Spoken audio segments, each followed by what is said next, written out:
Okay, the next situation is after I've added 50 milliliters of sodium hydroxide. So we figure out how much sodium hydroxide I've added. I have 50 milliliters of sodium hydroxide. I've added 0.1 moles per liter per 1,000 mils.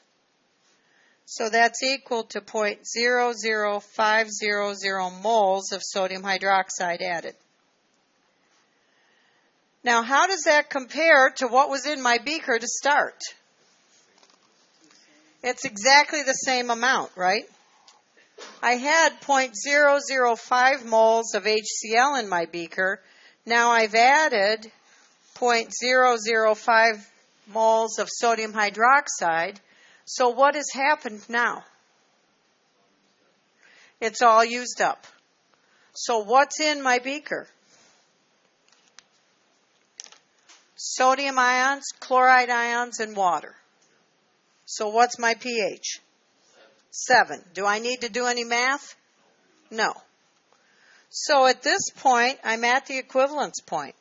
The moles of sodium hydroxide is equal to the moles of HCl. So I am at the equivalence point. So what's in my beaker now is half the concentration. It's 0.05 molar sodium chloride. That's what's in my beaker now, right? And sodium chloride has no effect on pH. So it's just the pH of water. So the pH is 7. Now, what happens if I got heavy-handed on the stopcock there and I keep adding this? Well, your data is messed up and you have to start over. Well, yeah, you got pink. And your data's messed up, but we can still calculate what the pH would be. Now I've added 60 milliliters of sodium hydroxide. So I have 60 mils of sodium hydroxide. I know that 0.1 mole is in 1,000 mils. So I've added 0.00600 moles of sodium hydroxide. Now at this point, I've used up all my HCl.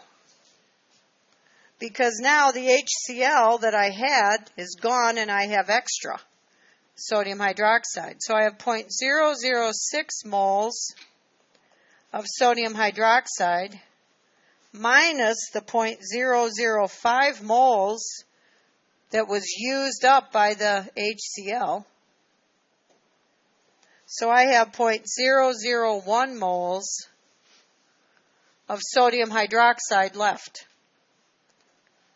So I've used up all the HCl. I have excess sodium hydroxide. What's my total volume? 110 milliliters, 50 plus 60. So I have 0.001 moles of sodium hydroxide divided by 0.1100 liters is equal to 0.00909 moles of sodium hydroxide. So now, when I look at this, my hydroxide concentration is equal to the sodium hydroxide concentration is 0.00909 molar. So the POH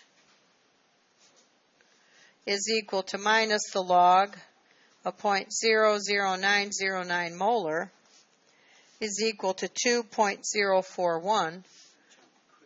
So my pH is 11.959. So that went way up, right? 10 mils, it went way up. So that's a very significant difference when you keep running that titrant in there. So this is an example of all 4 zones of calculation for a strong acid, strong base titration. Now, on the test, I'd have to bring in temporary bathroom facilities and snacks, if I had you sitting in a test long enough to calculate all of this. So on the test, you can expect any particular zone would be fair game.